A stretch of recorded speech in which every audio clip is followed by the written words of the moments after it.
She was mid-cannonball when the screaming started. 1 second Karen was soaring over my backyard pool with a cocktail in hand and a smug smirk across her face, and the next she was howling like she'd been dropped into a pit of hornets. Water sprayed everywhere as her body smacked the surface, and within seconds, half the neighborhood was shrieking in unison. Some clawed at their skin, others tripped over chairs trying to escape, and a few poor souls simply rolled on the grass sobbing, begging someone to call poison control.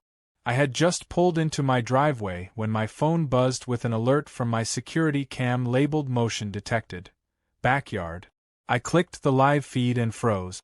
There was Karen, red-faced and slipping around in my pool, surrounded by inflatable flamingos and a DJ booth, yelling that she was melting. Melting. I had one thought and one thought only.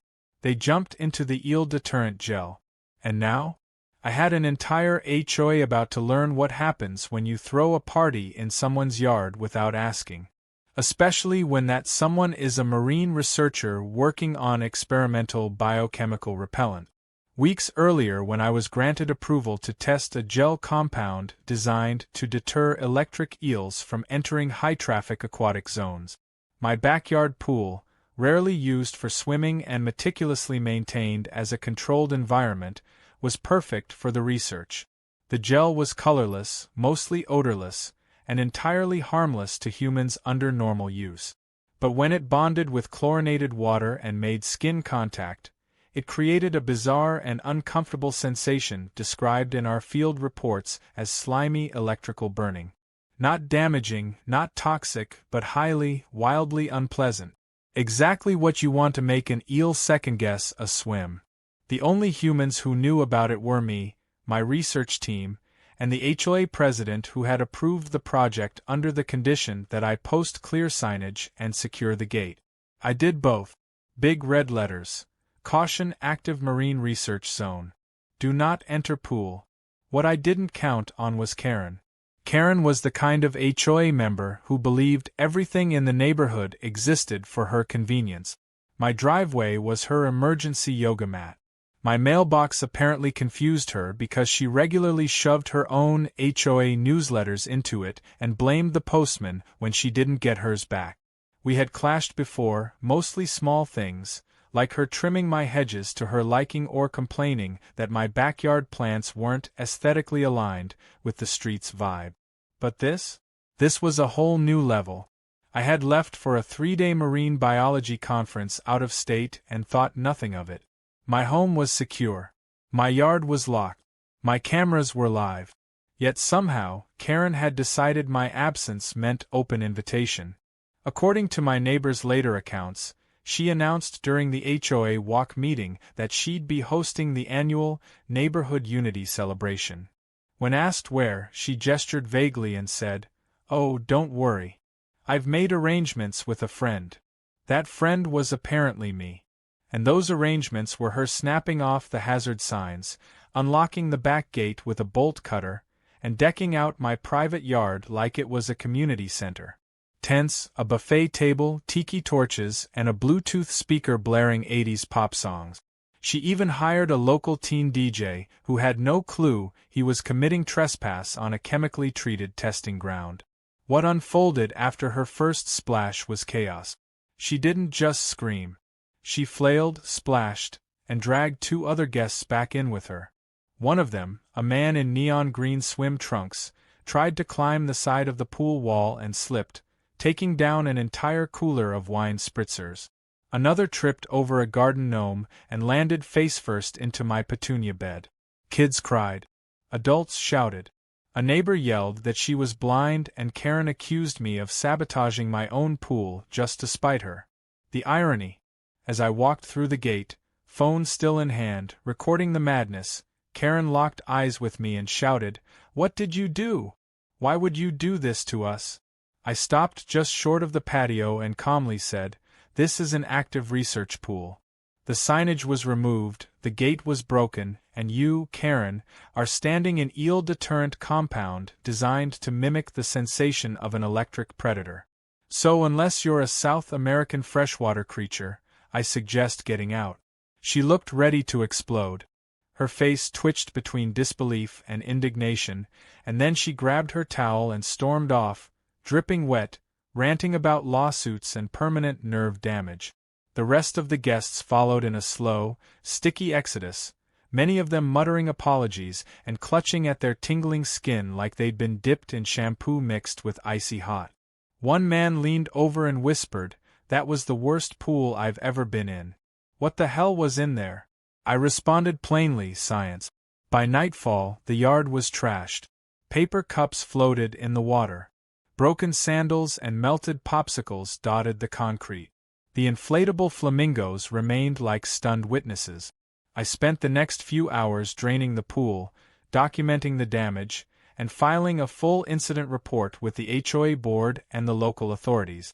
The gel itself hadn't caused real harm, but the breach of property, the destruction of posted warning signs, and the unauthorized gathering were enough to constitute multiple violations.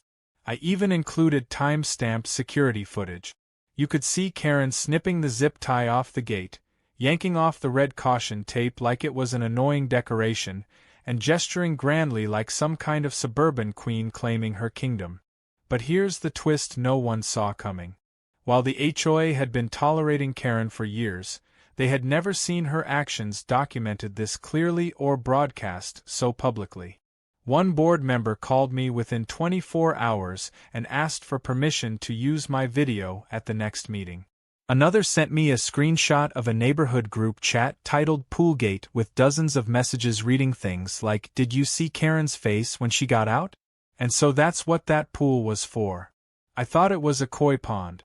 Word spread fast. By the end of the week, Karen was less neighborhood queen and more viral cautionary tale. But this wasn't over. Not by a long shot. Karen wasn't the type to back down after a single humiliation. No, she was just warming up. She had been burned, figuratively and chemically, and now she was coming for revenge. What I didn't expect was how far she'd go to turn the community against me, or how deep she'd dig herself before realizing she'd been holding the shovel backward. This story wasn't just about one ruined party. It was about entitlement, science, and the glorious poetic justice of watching someone jump into the very pool they tried to steal, only to learn it bites back. The morning after the pool party disaster, I awoke to find 3 voicemails from unknown numbers, one HOA board email demanding an urgent meeting, and a passive-aggressive text from Karen herself that read simply, "You'll regret embarrassing the entire HOA." As I stepped onto my patio with a cup of coffee and looked out at the drained pool, still slick from residual Eel Deterrent gel, I knew this mess was far from over. What I didn't know was how quickly Karen would go from soaking wet to full-blown suburban warfare. The cleanup had barely begun when I heard the rumble of Karen's voice drifting over the fence, complaining loudly to a group of early morning walkers. She stood on her porch with her arm wrapped in a bandage that looked far more theatrical than medical. She pointed toward my yard as she told her audience how I had booby-trapped a neighborhood pool with industrial toxins. Her exact words. One woman gasped, another asked if it was safe to walk past, and Karen nodded solemnly like she had barely survived a landmine blast. A few hours later, she went door to door with printed flyers claiming I had turned my property into a hazardous testing facility without notifying the HOA. In bold capital letters, it read, "Do you know what's in that pool next door?" Underneath was a photo of the pool mid-party with everyone screaming and slipping, cropped to remove the DJ booth and Karen's personal involvement. She listed fake chemical names like Neuroskin Gel X and Amphibian Acid Gel, neither of which existed, and cited completely made-up symptoms like delayed brain fog and chronic skin reversal. Several neighbors later brought me the flyer with wide eyes and asked if I was building some kind of bioweapon.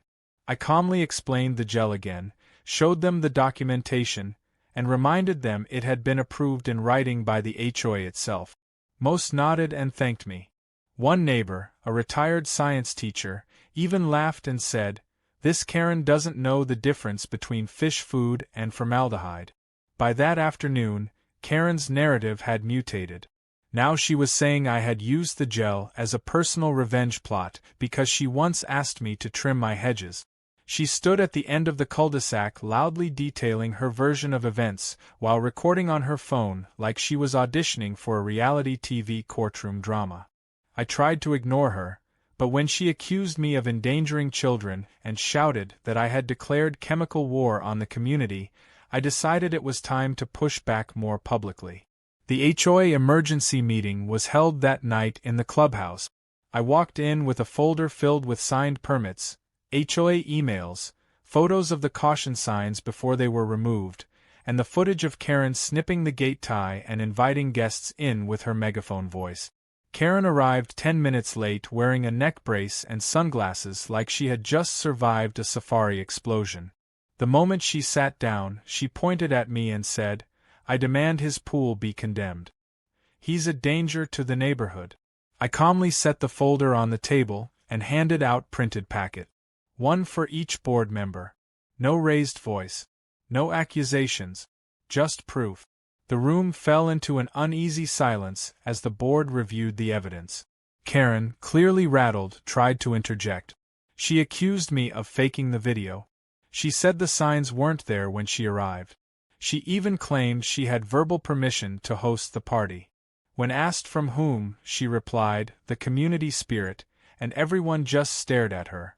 The board president, a quiet but firm woman named Cynthia, leaned forward and said, "Karen, this is not the first time you've taken liberties with property that isn't yours.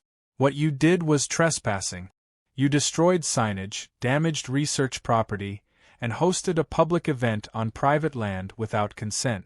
Karen sputtered, saying she had been trying to bring the neighborhood together. Cynthia responded, "And instead you brought us a legal liability." Karen stormed out before the meeting ended, muttering about lawyers and conspiracies. The board officially ruled in my favor, acknowledged the legitimacy of the research project, and issued Karen a formal warning for misconduct. But her war wasn't over. It had only changed tactics. The next day, a white city vehicle pulled into my driveway.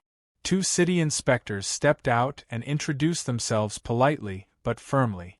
Someone had filed an anonymous report claiming my property contained illegal chemicals and biohazardous waste that violated zoning laws. I showed them the same folder. Within 5 minutes, one of the inspectors paused, looked up, and said, "Wait, aren't you Dr. Wells from the Eel Deterrent Symposium?" Turns out he had attended my recent conference in Dallas. Not only was he familiar with the gel, but he also congratulated me on the published paper that had accompanied our research trials. He chuckled and said, "This report must have been made by someone who watches too many late-night sci-fi shows." They inspected the pool, reviewed the documentation, and concluded that everything was in compliance.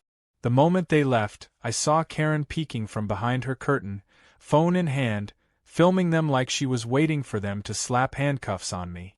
When they drove away with a wave and a thumbs up, I could practically see her deflate. I thought that might slow her down. It didn't. She started a neighborhood Facebook group titled Clean Streets, Safe Pools, and filled it with edited videos, screenshots from random chemical articles, and conspiracy-style memes warning people to stay away from my yard. At one point she posted a blurry picture of a jellyfish and captioned it, "This is what's breeding next door." Half the neighborhood joined out of curiosity. A few commented with sarcasm, like one guy who wrote, "Pretty sure I saw Godzilla back there too," and another who posted a photoshopped image of my pool glowing radioactive green with the caption "Karen's Nightmares Part 3. Despite all of this, I kept my response professional. I sent a polite but firm cease and desist letter regarding the false claims. I continued draining and prepping the pool for the next round of testing, and I updated my signage with bigger warnings and added motion lights just in case she tried anything again. For a few days it seemed like things might cool off. Then I woke up to find my mailbox stuffed with what looked like shredded printout. Upon closer inspection, I realized Karen had printed out over 50 pages of the FDA's chemical registration database and dumped them in my box, each page circled in red ink as if any of them proved something sinister. She even drew arrows and wrote in shaky handwriting, "Explain this." At this point, even the mailman gave me a sympathetic look and said, "Buddy, I've seen some things, but this one's not." But I wasn't just going to sit back and keep playing defense. It was time to flip the script. If Karen wanted the whole neighborhood to think I was running a backyard horror lab, I'd show them exactly what I was doing, openly, transparently, and scientifically. And with a little showmanship. I was about to turn the tables with logic, laughter, and a lesson in marine biology she'd never forget. Because nothing terrifies a Karen more than facts delivered with applause. I spent the next week planning an event I dubbed Science in the Suburbs. It was part damage control, part community outreach, and part revenge, wrapped neatly in the language of education and open-door transparency. The goal wasn't just to correct Karen's misinformation. It was to expose it, dismantle it, and replace it with actual facts while inviting the neighborhood to witness the truth with their own eyes. I had flyers printed, not unlike the ones Karen had distributed, except mine had real dates, cheerful graphics, and actual facts. The flyer read, "Want to know what's really in the pool? Come learn about marine science with demonstrations, snacks, and safe hands-on exhibit." I even invited a few colleagues from the university to join as guest presenters. They were more than happy to help, especially once I told them what had happened. Nothing motivates academics like turning a backyard into a battlefield of reason against nonsense. Karen, of course, found out about the event almost immediately.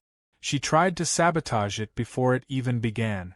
2 days before the event, someone dumped a bag of dirt and old leaves into my freshly cleaned pool. My camera caught blurry footage of someone in a hoodie doing it after midnight, and while the face wasn't visible, the gate was unmistakably Karen's. I didn't report it, just cleaned it up and made a mental note that the eel gel wasn't the only thing that needed to be washed away. The morning of the event arrived sunny and perfect. I had folding chairs arranged on the lawn, 3 display tables with laminated info sheets about marine repellents, a touch tank filled with rubber mock eels to show how we test behavior without harming animals, and a giant whiteboard titled Myth vs. Science, Karen edition. That last one was my favorite. On one side we listed her claims. The pool contains acidic neurotoxin gel. The water burns skin off. The pool breeds jellyfish. The other side had our responses. The gel is registered, non-toxic, and used in field tests around the world. The sensation is uncomfortable but temporary and not harmful. There are no jellyfish. This is not the Gulf of Mexico. To my surprise, nearly 40 people showed up. Parents with curious kids, elderly couples, even a few teenagers who had been at the original party and wanted to know what had actually happened. I gave a quick speech explaining the basics of the project.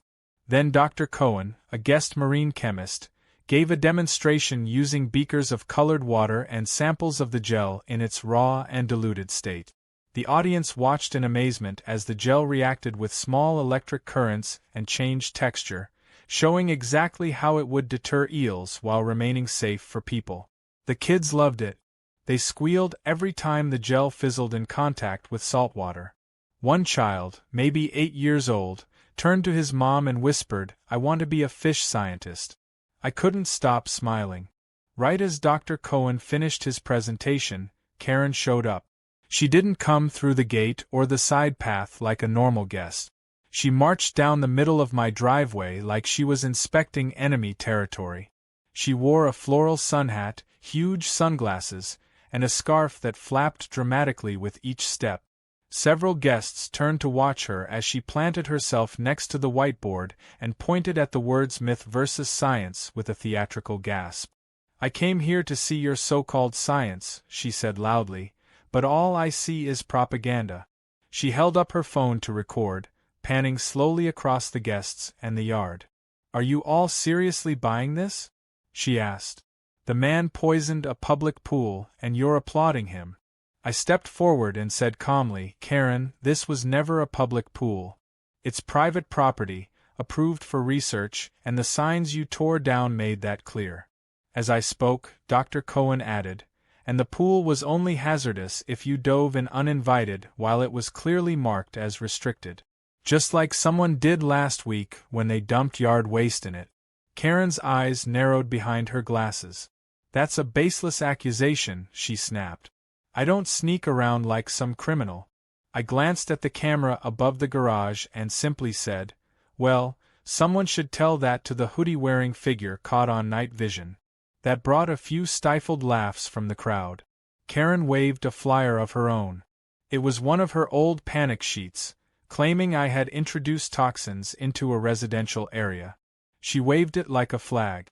You may have tricked these people with your charts and buzzwords, but I won't stop until the city shuts this whole thing down. I took the flyer from her hand, held it up, and read aloud, chronic skin reversal. Karen, that's not a thing. You made it up. One of the teens whispered loudly, that sounds like a magic spell gone wrong, and the crowd burst into laughter. Karen's face went red. She spun on her heel and stormed out, muttering something about lawyers and how this wasn't over. But it was too late. The damage was done to her. For the first time, the neighborhood had seen her outrageous claims fall apart in real time. They saw the science, they met the researchers, and they watched her unravel in broad daylight. After the event, several guests stayed to help clean up. A few even offered donations to support the research. The mood was light, almost festive. It felt like I had finally reclaimed my own backyard, not just physically but socially. People who had been wary or confused were now supportive, even curious. I received 3 invitations to local science nights, and one family offered to let me test a different version of the gel in their fish pond. It was more than I expected, and it gave me hope that maybe, just maybe, Karen's grip on the neighborhood was starting to slip. But Karen wasn't done. That night, just when I thought the worst was behind me, I caught something strange on my security feed. 3 teenagers sneaking into my yard after dark, tiptoeing toward the pool with something large and heavy. I watched as they struggled with gallon jugs, unscrewed the lids, and began pouring what looked like bleach into the water. My heart dropped, not because of the property damage, but because I recognized one of the kids, Karen's son. I hit the lights and the siren. They froze like deer in headlights. I stepped outside with my phone recording. "Gentlemen," I said, "you've just been caught on camera vandalizing an active research site. That's a felony." The boys bolted, slipping on the wet tiles as they scrambled for the fence. I called the police. Within the hour, I had a report filed, copies of the footage saved, and a formal complaint logged with the HOA.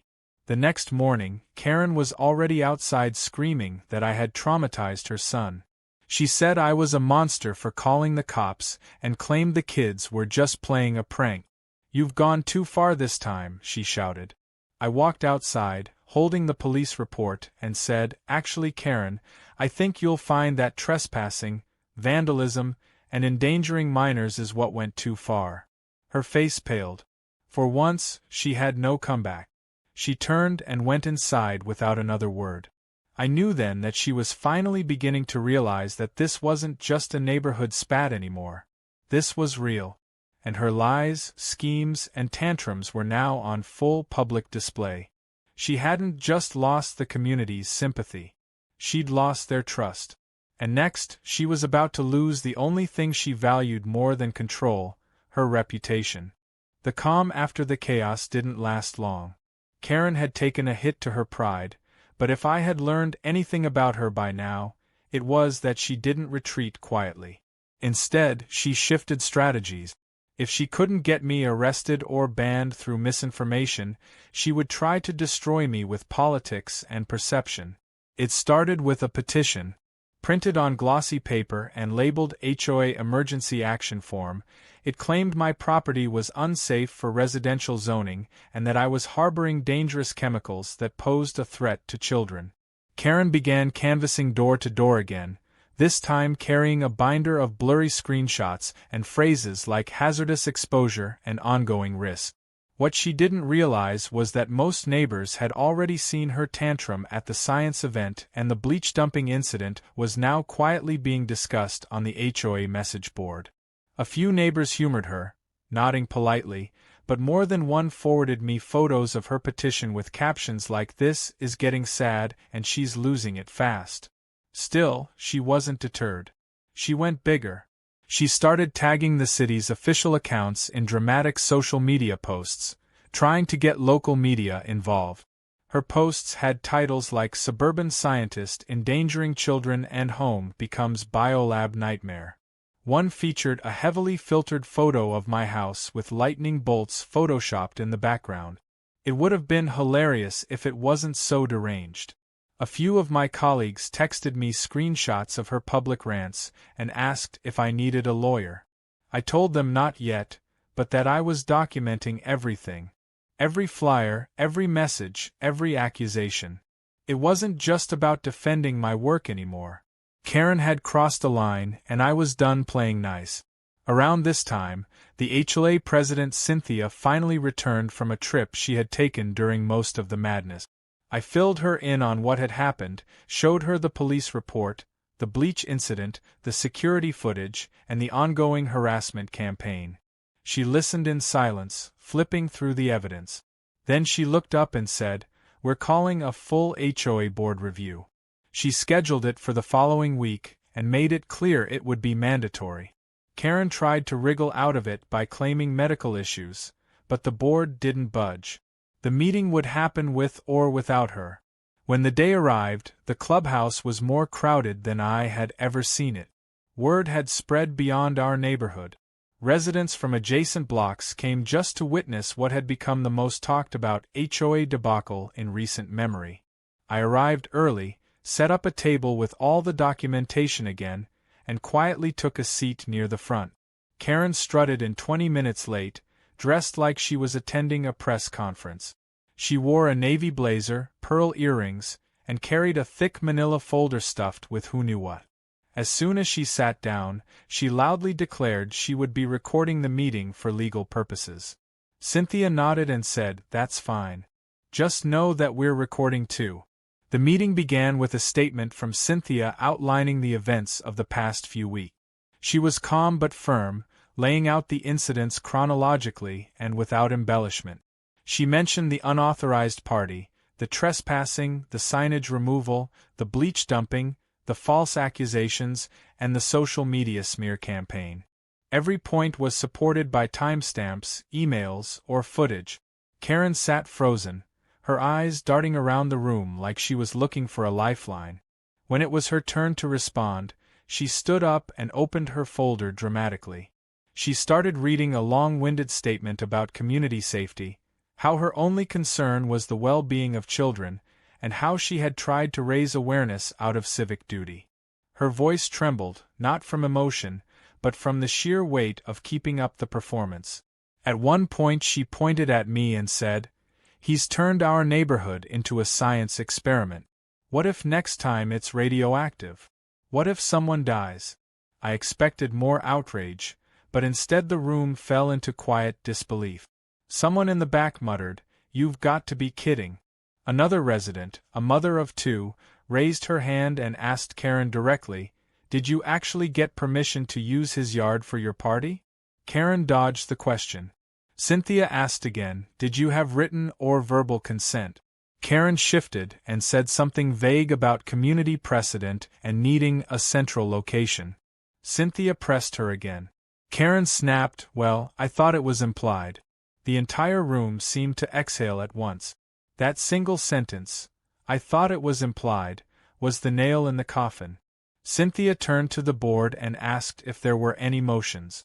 One member raised her hand and proposed Karen be removed from her self-appointed role as community events liaison and fined personally for damages to my property. Another member added a motion that Karen be barred from initiating or hosting any HOA-sponsored events for the next 12 months. The vote was unanimous. Karen looked stunned, like the floor had disappeared beneath her. For a moment she just stood there, blinking, clutching her folder like a life vest. Then she began to sputter, calling the meeting biased, illegal, rigged, and claimed the HOA had been hijacked by science cultists. No one responded. The meeting was officially adjourned. By the next morning, the news had traveled fast. Someone had leaked a clip of Karen's implied consent remark to a local community news blog, which titled the article entitled "Woman Gets Burned by Her Own Words in HOA Drama." The clip was shared on Facebook, Instagram, and even made its way to a TikTok reel with thousands of likes and comments. My personal favorite was one that read, "You can't make this stuff up. Karen versus science. The battle we didn't know we needed." Suddenly, the same people who once doubted me were cheering me on. I got thank you notes in my mailbox. A few residents brought cookies. One guy dropped off a case of pool cleaner with a note that said thought you could use backup ammo. But the ultimate blow to Karen came 2 days later when a local news crew knocked on my door. They were filming a human interest segment about unusual neighborhood disputes and wanted to feature the story. At first, I hesitated, but after confirming the segment would focus on scientific outreach and misinformation, I agreed. They interviewed me in the backyard, with my pool sparkling in the background and the warning signs clearly visible. I explained the research, the gel, the community science event, and the importance of critical thinking in suburban communities. When asked about Karen, I simply said, "Sometimes people fear what they don't understand. It's our job to make knowledge louder than fear." The segment aired that weekend, and by Monday, Karen was nowhere to be seen. Her curtains were drawn, her car was absent, and her lawn, once obsessively manicured, had started to yellow. Word on the street was she had taken a short-term leave from the HOA altogether. Whether it was embarrassment, pressure, or just exhaustion, I didn't know. But for the first time in weeks, the street felt peaceful again. No flyers. No shouting. Just the low hum of sprinklers and the occasional bark of a dog. I walked out to my backyard, sipped my coffee, and stared at the pool. Clean, calm, and clear. It felt like I had finally reclaimed not just my space, but my standing in the community. But I wasn't going to let that calm dull my instincts.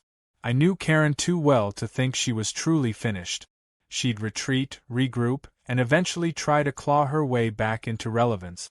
But now I was ready. With the neighborhood behind me, the facts on my side, and every word she ever said recorded or documented, I no longer saw her as a threat. I saw her for what she really was, a warning sign.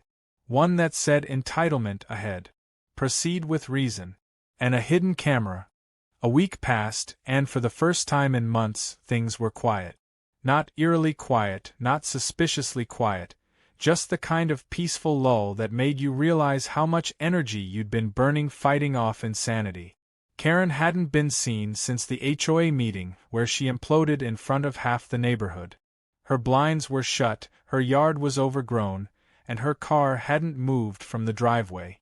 I half expected her to emerge with another list of demands or a megaphone, but nothing came. The HOA board moved on. Cynthia sent out a community update about upcoming improvements and encouraged residents to sign up for Neighborhood Watch in a bid to restore unity. It was all pleasantly boring, exactly what I needed. But deep down, I knew Karen wasn't gone. She was just waiting for her next entrance, like a villain in a bad sequel nobody asked for. That entrance came sooner than expected, and in a form so ridiculous it almost didn't feel real. One Saturday afternoon, I hosted a follow-up event for the local kids and families who had enjoyed the Science in the Suburbs showcase. It wasn't a huge production. Just a backyard picnic, a few simple demonstrations, and a short presentation about the next phase of the eel gel trials. I'd even drained and cleaned the pool completely this time, replacing the gel-treated water with normal chlorinated water, just to avoid any confusion. I hung new signs, added a few banners, and grilled hot dogs for the parents. It was wholesome, quiet, and entirely benign. Halfway through a presentation about how the gel affected electric current sensitivity in aquatic creatures, someone gasped and pointed toward the side gate. Karen was back. She didn't kick down the gate or yell, but she slipped in like she belonged there, dressed in a flowing sundress, oversized hat, and holding a pie. Yes, a pie. She smiled sweetly and said, "I just wanted to make peace and support the kids." For a brief moment, everyone was too stunned to respond. Karen walking in with dessert felt like a glitch in reality. She walked toward the table, placed the pie down, and started making small talk with a group of parents. I watched her carefully.